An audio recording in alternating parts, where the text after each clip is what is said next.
Hello மக்களே, welcome to special for YouTube channel. நீங்கள் பார்க்க போகிறது இன்றைக்கி அமேசான் பிரைம் ஓடிடியில் ரிலீஸ் ஆன இன் தி கிரே அப்படிங்கிற இங்கிலீஷ் படத்தோட ரிவ்யூ தான் பார்க்க போகிறீங்க. இந்த படத்தில் ஹென்ரி கேவில், ஜேக், ஈசா இவங்களாம் நடிச்சிருக்காங்க. இந்த படத்தை டைரக்ட் பண்ணவர் கை ரிச்சி. இப்போ இந்த படத்தோட ரிவ்யூக்கு போகிறதுக்கு முன்னாடி ஒரு சேனல் இப்போ தான் ஃபஸ்ட் டைம் பார்க்குறீங்க, சப்ஸ்கிரைப் பண்ணி சப்போர்ட் பண்ணுங்கள். வாங்க இப்போ மூவிக்குள்ள போகலாம். படத்தோட கதையை பொறுத்த வரைக்கும் படத்தோட ஹீரோயின் ஒரு பெரிய லாயர், அதாவது பல கோடீஸ்வரங்கள் கடன் வாங்கி கட்டாமல் இருப்பாங்கல்ல, அவங்க கிட்ட இருந்து இந்த கடனை எப்படியாவது நாசுக்கா லீகலாவோ இல்லீகலாவோ வாங்குற ஒரு திறமசாலியான ஒரு லாயர். அவங்க கீழே ஒர்க் பண்ணுறவங்க தான் ஹென்ரி கேவில் அண்ட் ஜேக். இவங்க ரெண்டு பேரும் இல்லீகலா வாங்குறதுக்கு ஹெல்ப் பண்ணுவாங்க. ஏன்னா பேசிக்கலி அவங்க கொஞ்சம் அடிதடியான ஆளு. இப்போ ஒரு கோடீஸ்வரன் கடன் வாங்கிட்டு கட்டாம இருக்கான். அவங்க கிட்ட இருந்து கடன் வாங்குறதுக்காக இந்த ஹீரோயினோட பாஸ் போறாரு. அவரு அவனோட ஐலாண்ட்ல வச்சு கொலை பண்ணிடுறான். இப்போ இந்த ஹீரோயின் நம்ம ரெண்டு ஹீரோஸை வச்சு அந்த கடனை எப்படியாவது திரும்ப வாங்குறதுக்கு ட்ரை பண்றாங்க. அந்த முயற்சியில அவங்க ஜெயிச்சாங்களா இல்லையா, அவங்க கிட்ட இருந்து காசு வாங்கினாங்களா இல்லையா, இந்த கோடீஸ்வரன் அவன் தீவுல ஒரு சின்ன மிலிட்டரியே வச்சு நடத்திட்டு இருக்கான். அதனால இவங்களுக்கு ஏதாவது பிரச்சனை வந்ததா, இதெல்லாம் பாக்குறதா இந்த படத்தோட மிச்ச கதை. இது ஒரு ஆக்ஷன் ஜான்ரா. இப்போ இந்த படத்தோட பாசிட்டிவ்ஸ் அண்ட் நெகட்டிவ்ஸ் பார்க்கலாம். எனக்கு பாசிட்டிவ் தோன்றது, இந்த கடனை திரும்ப வாங்குறதுக்கு அவங்க ஒரு பெரிய பிளான் போடுவாங்க. அதுல முதல் ஸ்டெப்பா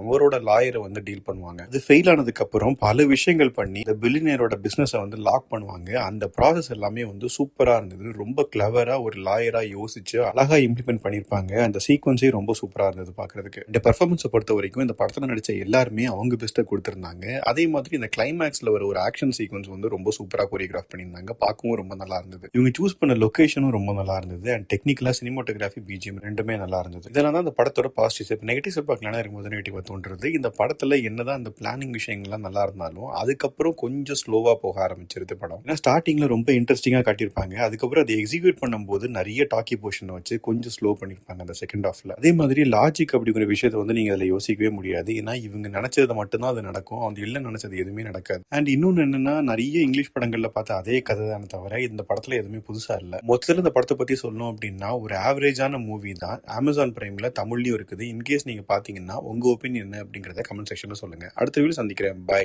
டேக் கேர்.